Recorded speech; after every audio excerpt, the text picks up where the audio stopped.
বলা হয়েছিল যে এই যে আপনি যখন এটা আমাদের আসিফ নজরুল সাহেবের বলা হইলো যে আপনারা এটা কিসের ভিত্তিতে করছেন, এই যে আপনারা যেহেতু সংবিধানে নাই, আমরা ইন্টেরিয়াম গভর্নমেন্ট কিসের ভিত্তিতে করলো, বলে যে আমরা এটা রেফারেন্স নিছি সুপ্রিম কোর্ট থেকে, সুপ্রিম কোর্টের বিচারপতি পলাতক, তো রেফারেন্স করলে একটা কোর্ট বসলে কোর্টে ওই যে সুপ্রিম কোর্টের 106 ধারা না কত আছে ওই রেফারেন্সে কথা বারে বলে আর কি।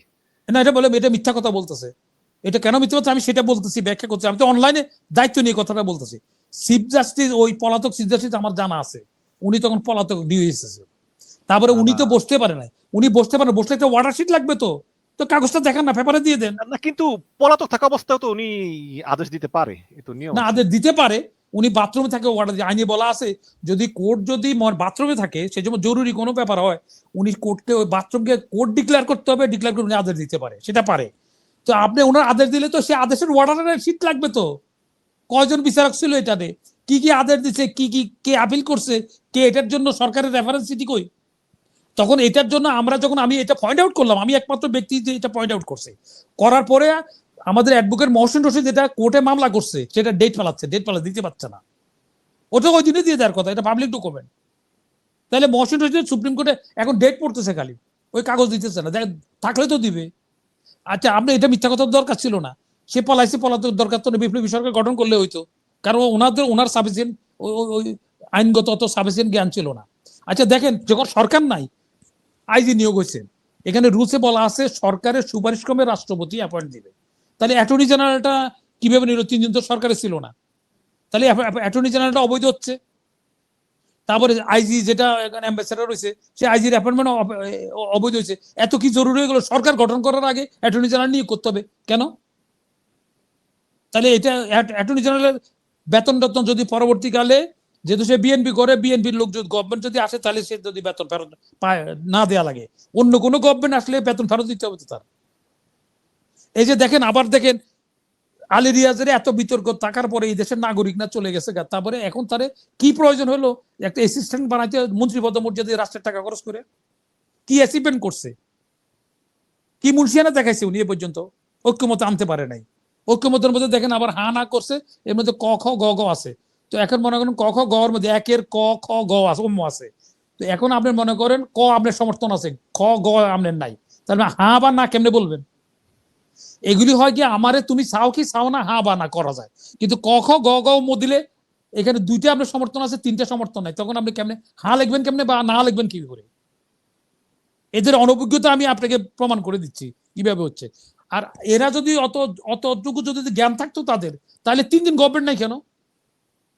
একটা অধ্যাদেশ করলে তো পারতো, যদি আমি থাকতাম ক্যাবিনেটে, আমি তো বলতাম যে রাষ্ট্রপতি অধ্যাদেশ দিয়ে বলতাম যে এই ইন্টেরিয়াম গভর্নমেন্ট না হওয়া পর্যন্ত রাষ্ট্রপতি 2 in 1 দুইটা কাজ দায়িত্ব পালন করবে, একটা অধ্যাদেশ দিলে এটা কিন্তু বৈধ হয়ে যায়। কিন্তু ওটা তাদের মাথায় ছিল না, তো কারণ আসিফ নজরুল সাহেব তো কোনো প্র্যাকটিস করে নাই। আমি 2টা চ্যাপ্টার পড়ে ক্লাস করে ঝাড়ি দিয়ে আসলাম, সেটা এক জিনিস। আর ওই যে যার ডাক্তারি বললে ইন্টার্নি করতে দেয় কেন? কারণ আপনি যদি কোর্টে কেস না করেন, ডিফেন্ড না করেন, অপোনেন্টের উকিলের সাথে আর্গুমেন্ট না করেন, আপনি পুরো ম্যাচিউর হতে হবেন না, তো পরিপক্ক লয়ার হবেন না। লয়ার হইতে গেলে কাউন্টার আর্গুমেন্ট আপনি প্রতিপক্ষ এক যুক্তি দিবে, আইন দেখাবে, আপনি একটা যুক্তি দিবেন, বিচারক এটা দিবে, তাহলে ওর ওখানে তার অনেকগুলো শিক্ষণীয় আছে। আর যদি আপনি প্রফেসরি করতে চান লতে, আপনিও পারবেন, আমিও পারবো, 2টা চ্যাপ্টার মুখস্থ করে যে ক্লাসে জেনে দিয়ে আসলাম। তাহলে ডাক্তার তো আপনি পড়ালেখা করার পরে ইন্টার্নি করার দরকার হতো না, তাইলে কারণ ওখানে প্র্যাকটিক্যাল কিভাবে কাটতে হয়, কিভাবে কোন নার্ভ গেলে কি সমস্যা হয়, ওই প্র্যাকটিক্যাল ওরা শিখতে হয়। এটা আমাদের আগে যতগুলি আইনমন্ত্রী ছিল সবার কিন্তু পাবলিকেশন ছিল, যেমন ব্যারিস্টার মওদুদের বই আন্তর্জাতিকভাবে অন্যান্য দেশে ওইটা পাঠ্য ল ক্লাসে পাঠ্য আছে। আমাদের যে মির্জা গোলাম হাফিজের ছিল, ব্যারিস্টার শফিকের ছিল, উনি ছোট কবিতা লিখছে আমাদের আইনমন্ত্রী, ওনার কোনো বইয়ের কোনো একটা আর্টিকেল ওনার লেখা নাই আইনের পরে, একটা উনি ছোট কবিতা লিখছে, আর ওইখানে আইনের প্রফেসর ছিল। তো প্রফেসরই এক জিনিস, প্র্যাকটিক্যালি আরেক জিনিস, যার ফলশ্রুতিতে 3 দিন গভর্নমেন্ট নাই। রাষ্ট্রের কন্টিনিউশন ওই সময় যা হয়েছে সব তো অবৈধ হবে, কন্টিনিউশন থাকবে না কেন? রাষ্ট্র তো অরক্ষিত থাকতে পারে না, তো 3 দিন তো গভর্নমেন্ট নাই। তো এইসব জিনিসগুলো হয়েছে। এখন এই ইউনূস সাহেব মানে অনেক আছে অর্থনৈতিক দিক দিয়ে ঠিক আছে, কিন্তু প্রশাসনিক ব্যাপারে ওনার অভিজ্ঞতা কম, যার পরিপ্রেক্ষিতে এসবগুলি হচ্ছে। এক দেশের একটা প্রথম ডিসকোয়ালিফিকেশন হচ্ছে একটা অ্যাডভাইজার বিদেশি নাগরিক হইতে পারবে না। এখানে দেখেন তারপরে আলী রিয়া যেমন কি করলো, রাষ্ট্র এখন মন্ত্রী পদমর্যাদা তারা আবার আনতে হইলো, অথচ সেই না, যেহেতু কমিশনের যেহেতু উনি আমেরিকান নাগরিক, এই কারণে ওনাকে মন্ত্রী না বানায় প্রধান উপদেষ্টা বেশ সহকারী বানানো হয়েছে। না না এখন কেন 2.5 মাস তো সরকার, যদি ইউনুস গভর্নমেন্ট সাহেব ইলেকশন যদি দেয় তাহলে 2.5 মাস আছে ওনার হাতে, 3 মাস, 2.5 থেকে 3 মাস আছে সময়। তো 3 মাসের জন্য এমন কি প্রয়োজন হয়ে গেল একটা মন্ত্রী পদমর্যাদা তারা রাষ্ট্রের টাকা খরচ করে তারা অ্যাপয়েন্টমেন্ট দিতে হবে, না কি আসলে দরকার কি? এই সরকারের তো মন্ত্রী বেশি না, অল্প কয়েকজন, দেখ তাতে আ- সমস্যা নাই। না না তাহলে 2.5 মাসে নিবেন কেন, আপনি নিয়োগ দিবেন কেন? আপনার তো হাতে, আপনি যদি ইলেকশনের যে ডেটে ইলেকশন করবেন তাতে 2.5 মাস আছে আপনার হাতে। 2.5 মাসের জন্য একটা লোকের কেন আপনি মন্ত্রীর মধ্যে রাষ্ট্রের টাকা খরচ করবেন? তার জন্য বাড়ি দিতে হবে, গাড়ি দিতে হবে, বেতন দিতে হবে, তার পিএস এর পয়সা, এপিএস, ড্রাইভার, এগুলো দিতে হবে, এর রাষ্ট্রে কত টাকা খরচ? না তো এগুলি ওগুলা কেন আপনি না ওগুলা কিন্তু আছে, ওই যে মন্ত্রী পাড়ায় মন্ত্রী না থাকলেও মন্ত্রীদের বাসার কাজের লোকজন, এদের বেতন তো চলতেই আছে রাষ্ট্রের পক্ষ থেকে। না না না না না, ওগুলো অন্য কাজ করাবে, তখন এর কাজ তো করবে না, ওটা অন্য সরকার অন্য কাজ করবে, সেখানে লোক লাগবে না, লোকবল লাগবে না। এই এদের তো কিন্তু যে লোক আনঅথরাইজ লোকেরা তো আমার বাসায় তো ডিউটি করতে পারবে না, ও তো রাষ্ট্রের টাকা, জনগণের ট্যাক্সের টাকা বেতন পাচ্ছে ড্রাইভার, ওই পিএস এপিএস ওগুলো তো রাষ্ট্রের টাকা, তাহলে সে অন্য কাজ করবে, রাষ্ট্রের কাজ করবে সেটা। তো এখন এখানে তো নেয়ার ব্যাপারে উনার যে সুপারিশ আছে উনি ঐক্যমত, এটাই শেষ করতে পারলো না। এই যে আপনারা বললাম না, হানা ভোট করতেছে, গ ক খ গ দিছে, অনভিজ্ঞের কারণে তো এগুলো দিছে। আর হ্যাঁ, তার কোনো সেই দেশের নাগরিক না, ফোনের প্রথমত এই দেশের নাগরিক না হলে এমপি অ্যাডভাইজার কোনো কিছু করতে পারবে না, এটা অবৈধ হবে। তো সেখানে তো এটা অবৈধ, এটা তো আইনের বরখেলাপ করা হলো, সে তো এই দেশের নাগরিক না, জি সে তো অন্য দেশের নাগরিক। জি আমাদের তত্ত্বাবধায়কের ব্যাপার দেখেন, তত্ত্বাবধায়কের আমাদের ইয়ে বদিউল আলম মজুমদার বলছে যে তত্ত্বাবধায়ক এটা স্বৈরাচারী মনোভাব নিয়ে গেছে, যেটা সর্বসম্মতক্রমে যে একটা সিস্টেম চালু হয়েছে সেই সিস্টেম হাসিনা এক কলমের কথায় বাদ করে দিছে, এটা বলবৎ হবে কিনা এটার জন্য একটা এপিল করছে। এপিল করার পরে উনি রায় দিচ্ছেন যে না, ইয়ে তত্ত্বাবধায়ক বলবৎ হইলো, তবে এটা এই গভর্নমেন্টের আমলে কার্যকরী হবে না। দেখেন কি কারবার, এই আপনি ওরা তো চায় না যে কোন গভর্নমেন্টের আমলে আপনি আবেদন করছেন তাল গাছের জন্য আপনি বট গাছ দিতে পারবে না। যখন এইভাবে খালেদা জিয়ার সাজা হয়েছিল 3 বছর, হায়ার কোর্ট বাড়াই দিচ্ছে, এটা নিয়ে সমালোচনা সারা বিশ্বে। কারণ আপনার সাজা যদি 6 মাস হয়, 3 মাস করতে পারবে, কিন্তু এটা 9 মাস করতে পারবে না। ওটা 3 আপনি বছর, যদি ওটা তাল 10 বছর করে দিছে।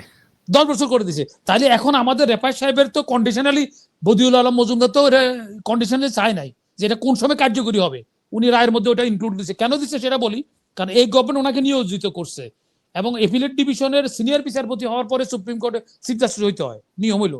আরো 2টা ধাপ আছে, একটা হল এপিলেট ডিভিশনের বিচারপতি, তারপর সিনিয়র এপিলেট ডিভিশনের বিচারপতি, তারপরে চিফ জাস্টিস। সেখানে উনি হাইকোর্ট থেকে ডাইরেক্ট হয়েছে, ওয়ার্ল্ডের কোথায় এটা নজির নাই।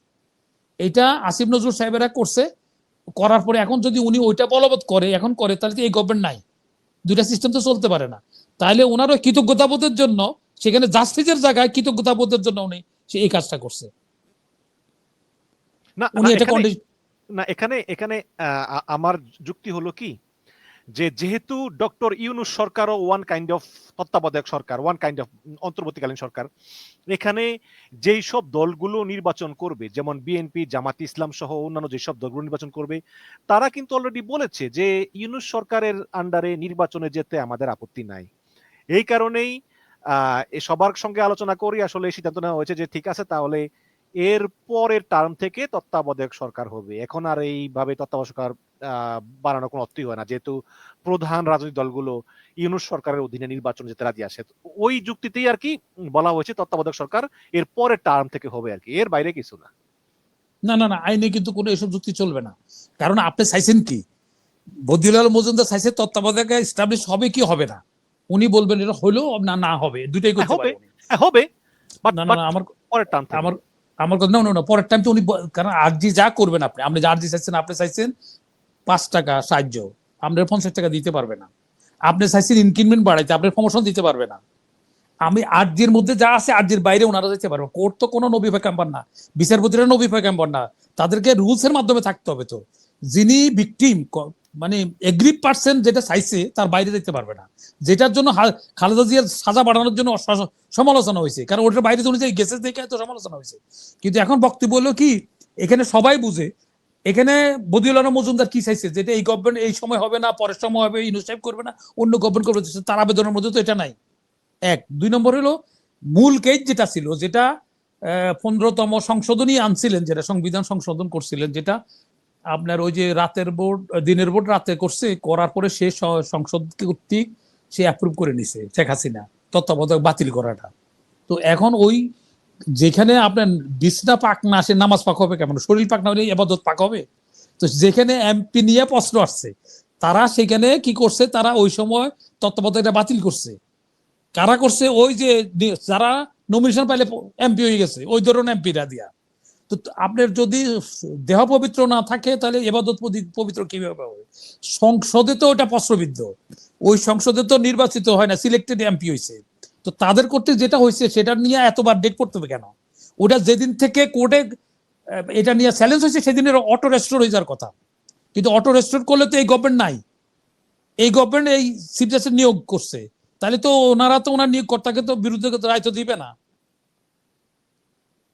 জিনিসটা ক্লিয়ার? তো সেই জন্য ওনারা করছে কি, ওনারা সুকৌশল এটা করছে।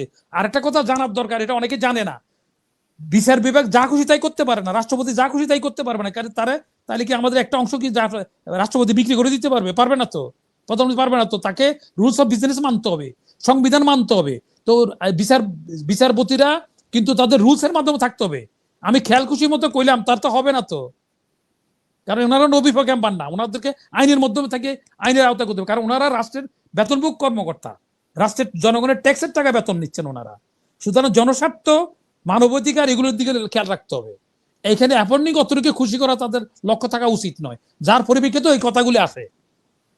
পৃথিবীর কোথাও অ্যাপয়েন্টিং যিনি করছেন তার বিরুদ্ধে রায় দিছে, পৃথিবীর অনেক জায়গায়। পাকিস্তান তো প্রমাণে পেলে, আমরা পাকিস্তানে হাজারো সমালোচনা করি, পাকিস্তানে কি করলো দেখেন আপনি। এখনো আমাদের এখানে যখন এই যে রাতের পর দিনে করছে, কোন ইলেকশন কমিশনের কোন একটা অফিসারকে পদত্যাগ করছে নীতি নৈকতা, যে না এটা আমি জনগণের ট্যাক্সে বেতন খাচ্ছি, আমি জনগণের স্বার্থ রক্ষা করতে পারছি না, চাকরি করবো না। পদত্যাগ তো করতে পারতো, স্বার্থ করেন, একটা লোকও করে নাই। এই যে রাতের পর দিনের ভোট রাতে করছে, আবার এদের দিয়া এখন ইলেকশন করাবে। তাহলে এরা কি ইলেকশন করবে না? আপনি কি ইলেকশন আশা করেন? 4টা লোক দিছে, অত্যন্ত ভালো লোক দিছে, সিবিআই ইলেকশন কমিশন অত্যন্ত ভালো লোক, কিন্তু এরা কি ভোটের বাক্স পাহারা দিবে? ওই ডিস্ট্রিক্টের রিটার্নিং অফিসার, তারপরে ডিস্ট্রিক্ট মানে ইলেকশন অফিসার, এরাই তো কাজটা করবে। তো ওই লোকগুলি তো আছে না, লোকগুলি তো রয়ে গেল। এখন আপনি, আমরা যেমন অনেকে আমরা বলতেছি ইলেকশনের কথা, ইলেকশন কি আমাদের প্রবলেম? তাহলে তো হাসিনা ইলেকশন করছে, হাসিনা মার্কে ইলেকশন করে এটা কি আমরা জনগণ চায়? 18 কোটি লোকে চায়? ক্রেডিবল অংশগ্রহণমূলক ইলেকশন চায়, এটা কথাটা বুঝতে হবে। ইলেকশন তো চায় না, ইলেকশন হাসিনা মার্কে ইলেকশন তো কেউ চায় না। তাইলে এখন আপনি যাদেরকে দিয়ে ভোট করবেন, ওই পুরান বোতলে নতুন বোতলে পুরান মদ, তাহলে লাভ হবে কি? লাভ হবে না তো। ওই আবার সিল চাপড় কচি কাছারা যাইয়া, এই যে কচি কাছার আসর আছে না, কচি কাছারা সিল মারিয়ে ওইভাবে নিয়ে নেবে, জোট সরকার হবে, বিএনপি বিরোধী দলে থাকবে, এইটাই তো হবে। যদি এখনো, কারণ ওনারা প্রথমত গভর্নমেন্ট নিরপেক্ষতা হারাইছে, কারণ ওনারা পার্টি করছে, পার্টির প্যাট্রোনাইজ করছে, পুলিশ নেগোসিয়েশন করে গাড়ি দিছে এই যে কচি কাছার আসরে। হ্যাঁ, নতুন কুড়ি, ওই যে টেলিভিশনে একটা নতুন কুড়ি হইতো, এখন নতুন কুড়ি ইলেকশন কমিশন একটা ভালো কাজ করছে, এদেরকে সাপ্লাস আছে নতুন কুড়ি কলি দিছে, এই কলি জীবনেও ফুটবে না। না, সেটা সেটা ভিন্ন আলোচনা। আমরা আপনি খুব সুন্দরভাবে ব্যাখ্যা করলেন তত্ত্বাবধায়ক সরকার ব্যবস্থা নিয়ে, এবং বুঝায় যে আপনি সন্তুষ্ট নন, আপনি চেয়েছেন যে এই বছর থেকে তত্ত্বাবধায়ক সরকার ব্যবস্থাটা চালু হওয়া উচিত ছিল, এটা পরবর্তী সময়। যে মোমেন্টে শুনেন, আমি আপনাকে আরেকটা কথা এই ফাঁদে অ্যাড করি, 3 মাসে আমরা ইলেকশন করছি না, আরো 3টা ইলেকশন করছি তো আমরা। লতিফুর রহমান করছে, শাহাবুদ্দিন করছি না আমরা, ফখরুদ্দিন সাহেব করছে। তো সেইখানে তো 3 মাসে করছে, এখন তো আমার 3 মাসে এখনো সময় আছে, তাহলে এখন কেন কার্যকরী হইতে পারবে না? 15 মাস তো তারা প্রিপারেশন নিছে। তাহলে এখন যেই মোমেন্টে এটা হবে সেই মোমেন্ট হবে, এটা এখানে কোনো কন্ডিশন যদি বাট কিন্তু যোগ হবে না। যেই মোমেন্টে আবেদন হয়েছে, কোর্টে চ্যালেঞ্জ হয়েছে, বেআইনি কাম করছে হাসিনা, সেই মোমেন্টে ওটা রেস্টোর হয়ে যাবো গা। কিন্তু ডেট পালাচ্ছে কেন? ডেট পালাচ্ছে অ্যাপয়েন্টিং অথরিটিকে ইয়ে করার জন্য, সন্তুষ্ট রাখার জন্য, কারণ এদের দ্বারা তো এটা অ্যাপয়েন্টেড হয়েছে। তাহলে এরা তো ওই দিনে তো দিয়ে দিবে। আমরাও তো আইন করি, আমার সন্তানেরও তো বার এটলো করা, 2 সন্তান, তা আমরা তো আইন কি, আমরা লেখাপড়া করি নাই? ওনারা আইনের বাইরে কিভাবে যাবে? তাহলে আইনের বাইরে যখন হাইকোর্ট যায়, আমরা সুপ্রিম কোর্টে যাই, বললে কি জজ কোর্টে কোনো রায় যদি আমরা না পান, আপনি বলেন যে কোর্ট বায়াস হয়েছে, আপনি হাইকোর্টে অ্যাপিল করেন, হাইকোর্ট শুনানি হয়, তার মানে আমি বিচারকের সমালোচনা করতেছি না। তাহলে তো জজ কোর্টে যেটা দিচ্ছে সেটাই বলবৎ থাকতো, হাইকোর্টে যেটা চেম্বার জজে বাতিল করে দিচ্ছে। কেন বাতিল করে দিচ্ছে? তাহলে হাইকোর্টে যে এত কিছু করে এতদিন প্র্যাকটিস করার পর সে ভুল করছে থেকে তো ওরা বাতিল করতেছে। তো এখানে যেই মোমেন্টে একটা সর্বসম্মতক্রমে একটা সিস্টেম চালু হয়েছে, সবার কাছে গ্রহণযোগ্য হয়েছে, এবং এটার জন্য কোনো লোকে কোনো দাবি তোলে না, ধর্মঘট হয় না, অথচ এটা বলবৎ করার জন্য বহু লোক মারা গেছে, 100 কতদিন ধর্মঘট করা হয়েছে এটা নিয়ে। রাষ্ট্রের অনেক অবস্থা হয়েছে, ওই সিস্টেমটা একটা হাসিনা সরাসরি মনোভাবে নিয়ে দিছে। এটা তো আর কোনো ব্যাখ্যার প্রয়োজন নাই, যেই মোমেন্টে এটা আপিল হয়েছে সেই মোমেন্টে ওটা রেস্টোর হয়ে যাওয়ার কথা। তারপরে ডেট নিছে কেন? এটা সুকৌশল ডেট নিছে, লোকের ভবিষ্য বানাচ্ছে, যে লোকে বুঝতেছে না মনে হচ্ছে যে ডেট পালাচ্ছে কেন, তার অ্যাপয়েন্টিং অথরিটি তাদেরকে সন্তুষ্ট রাখার জন্য। কারণ ওইটা বলা বদলে এনারা সরকারের অস্তিত্ব থাকে না, কারণ ইন্টেরিয়াম গভর্নমেন্টের অস্তিত্ব থাকে না, দুইটা সিস্টেম তো একসাথে চলতে পারবে না, একটা রাষ্ট্রে দুইটা প্রধানমন্ত্রী থাকতে পারবে না। এটা গেল এক। আরেকটা কথা হলো